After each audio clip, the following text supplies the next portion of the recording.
ఓం శ్రీ గురుభ్యో నమః. వాగర్ధావివ సంపృక్తౌ వాగర్ధ ప్రతిపత్తయే జగతః పితరౌ వందే పార్వతీ పరమేశ్వరౌ. ఈరోజు మనం మందకర్ణి లేక మాండకర్ణి అనే మహర్షి గురించి తెలుసుకుందాం. మాండకర్ణి మహర్షి వాల్మీకి రామాయణములో అరణ్యకాండలో కనిపిస్తాడు. ఈ మహాముని గాలిని నీటిని మాత్రమే ఆహారముగా తీసుకుంటూ 10,000 సంవత్సరములు తపస్సు చేశాడు. ఒకనాడు శ్రీరాముడు సీత లక్ష్మణ సమేతుడై అరణ్యవాసములో భాగంగా ముని ఆశ్రమములను సందర్శిస్తున్నాడు. అక్కడ గల మునులు అందరూ, ఓ రాఘవ, మా తపస్సులకు నిత్యము అనేక విఘ్నములు ఎదురవుతూ ఉన్నాయి. తపస్సు చేయుట కష్టమైన కార్యము. ఆ కారణంగా రాక్షసులు మమ్మల్ని భక్షిస్తున్నారు.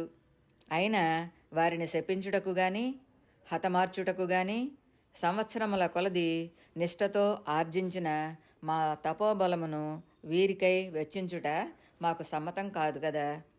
ఈ దండకారణ్యమున రాక్షసుల చేత పీడించబడుతూ ఉన్న మమ్మల్ని లక్ష్మణునితో కూడి నీవే కాపాడాలి అని అభ్యర్థించారు.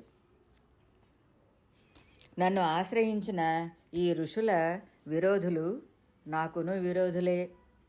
కావున నాలో ప్రాణములు ఉన్నంత వరకు మిమ్మల్ని కాపాడుతాను అని ప్రతిజ్ఞ చేశాడు. బ్రహ్మజ్ఞానులైన బ్రాహ్మణులకు ఇచ్చిన మాటను ఎన్నడూ మరువను. ఋషీశ్వరులు అడగకున్నను ఎల్లవేళలా వారిని రక్షించుట నా కర్తవ్యము అని వారితో ప్రతిజ్ఞ చేశాడు శ్రీరాముడు. దండకారణ్య ప్రయాణములో భాగంగా శ్రీరాముడు ముందు నడుస్తూ ఉండగా సీతాదేవి ఆయనను అనుసరిస్తూ, లక్ష్మణుడు ధనుష్పాణి అయి నడుస్తూ ఉన్నారు. దారిలో వారికి కనిపించే ప్రకృతి సౌందర్యమును చూచి ఆనందిస్తూ ముందుకు సాగుతూ ఉన్నారు. వీరితో కూడా వచ్చిన వారిలో మునులు కూడా ఉన్నారు. వారితో కలిసి కొంత దూరము నడిచిన తరువాత సూర్యాస్తమయము జరుగుతూ ఉన్న సమయంలో వారు ఒక యోజనము మేర విస్తరించి అందమైన ఒక సరోవరాన్ని చూశారు.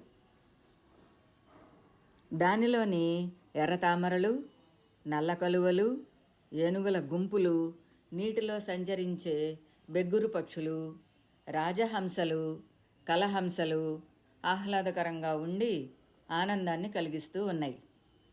స్వచ్ఛమైన జలములతో ఉండి మనోహరంగా ఉన్న ఆ సరస్సు నుండి వీణ వేణు మృదంగ తాళ ధ్వనులతో కూడిన మధురగానములు వినిపిస్తున్నా అక్కడ ఎవరూ కనిపించుంటలేదు. ఆ వాద్యగోష్ఠిని సంగీతమును వినుట వలన మాకు అందరికీ వారెవరో తెలుసుకోవాలి అనే కుతూహలంగా ఉంది. ఈ విషయము గోప్యమైనది కాకపోయినా మాకు తెలియచేయవలసింది అని రామలక్ష్మణులు ధర్మభృతుడు అను మహర్షిని అడిగారు. ధర్మభృతుడు అను మహర్షి శ్రీరామునితో ఇలా చెప్తున్నాడు. ఓ రామ, ఈ సరస్సు పేరు పంచాప్సరము. దీనిలో అన్ని కాలములయందు జలము సమృద్ధిగా ఉంటుంది. మాండకర్ణి అను మహర్షి తన తపఃప్రభావం చేత దీనిని నిర్మించాడు. ఆ ముని గాలిని నీటిని మాత్రమే ఆహారముగా తీసుకుంటూ 10,000 సంవత్సరములు తీవ్రముగా తపస్సు చేశాడు. ఆయన చేసే తపస్సు యొక్క తీవ్రతకు భయపడిన వారై దేవతలు అగ్నిదేవుని నాయకత్వంలో చర్చించుకుంటున్నారు. వారంతా కలిసి ఆ మహర్షి తపస్సును భంగపరచుటకు 5 దివ్యాంగనలను అక్కడికి పంపించారు.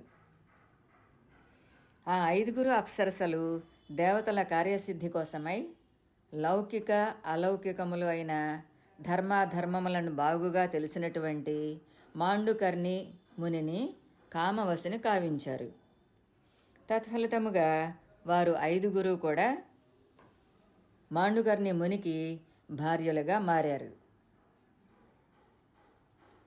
ఆ మహర్షి తన తపోఫలితాన్ని ఉపయోగించి ఆ సరస్సు అడుగున ఒక అందమైన గృహమును నిర్మించుకుని యవ్వనవంతుడై వారితో కలిసి దాని యందు నివసిస్తున్నాడు. ఆటపాటలతో క్రీడిస్తూ ఉన్నటువంటి ఆ అప్సరసల ఆభరణ ధ్వనులు, వీణ మొదలైన వాయిద్య ధ్వనులు, మధురములైన సంగీత నాదములు మనకు ఇప్పుడు వినిపిస్తూ ఉన్నాయి అని ధర్మభృతుడు అను మహర్షి మాండుకర్ణి మహర్షి గురించి సీతారామ లక్ష్మణులకు చెప్పగా వారు కూడా దానిని ఆలకించిన వారై ఆశ్చర్యచకితులు అయ్యారు. ఓం మాండకర్ణి మహర్షియే నమః. స్వస్తి. ఓం శ్రీ గురుభ్యో నమః.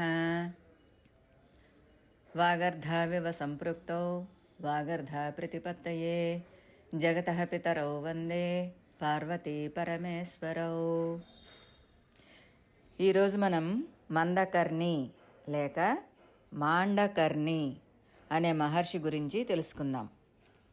మాండకర్ణి మహర్షి వాల్మీకి రామాయణములో అరణ్యకాండలో కనిపిస్తాడు. ఈ మహాముని గాలిని నీటిని మాత్రమే ఆహారముగా తీసుకుంటూ 10,000 సంవత్సరములు తపస్సు చేశాడు. ఒకనాడు శ్రీరాముడు సీత లక్ష్మణ సమేతుడై అరణ్యవాసములో భాగంగా ముని ఆశ్రమములను సందర్శిస్తున్నాడు. అక్కడ గల మునులు అందరూ, ఓ రాఘవ, మా తపస్సులకు నిత్యము అనేక విఘ్నములు ఎదురవుతూ ఉన్నాయి. తపస్సు చేయుట కష్టమైన కార్యము. ఆ కారణంగా రాక్షసులు మమ్మల్ని భక్షిస్తున్నారు.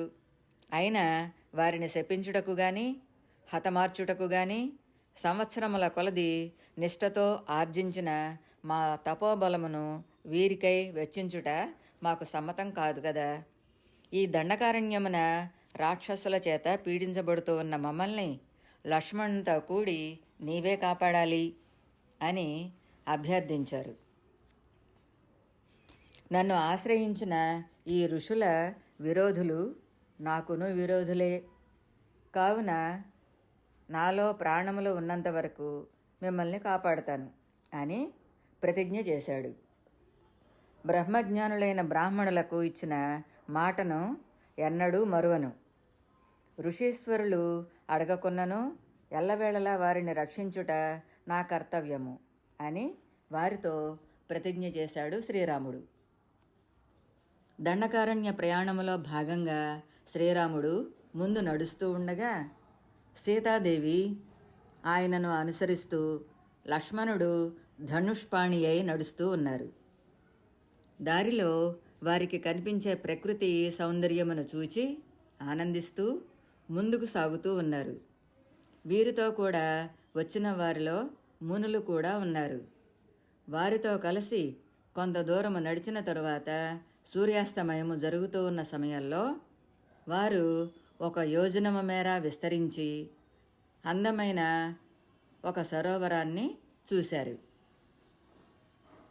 దానిలోని ఎర్రతామరలు, నల్ల కలువలు, ఏనుగుల గుంపులు, నీటిలో సంచరించే బెగ్గురు పక్షులు, రాజహంసలు, కలహంసలు ఆహ్లాదకరంగా ఉండి ఆనందాన్ని కలిగిస్తూ ఉన్నాయి.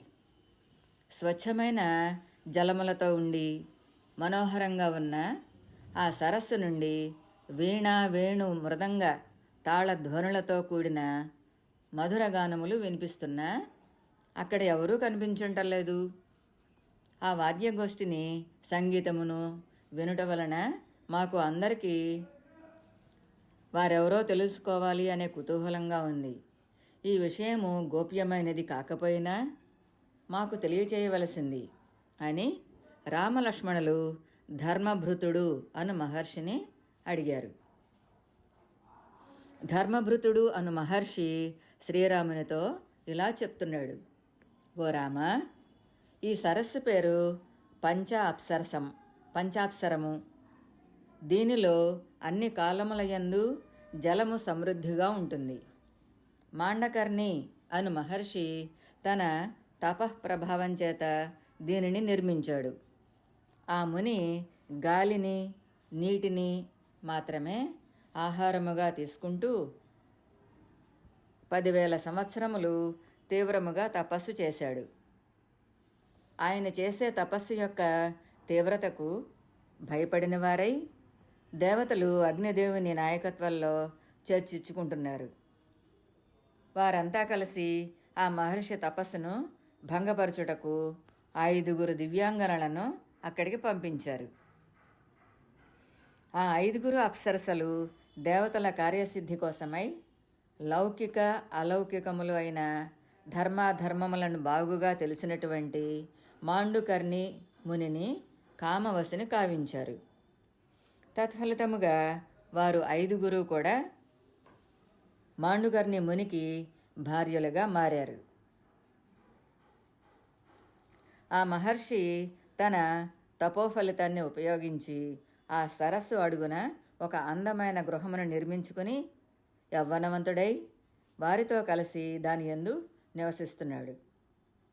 ఆటపాటలతో క్రీడిస్తూ ఉన్నటువంటి ఆ అప్సరసల ఆభరణ ధ్వనులు, వీణ మొదలైన వాయిద్య ధ్వనులు, మధురములైన సంగీత నాదములు మనకు ఇప్పుడు వినిపిస్తూ ఉన్నాయి అని ధర్మభృతుడు అను మహర్షి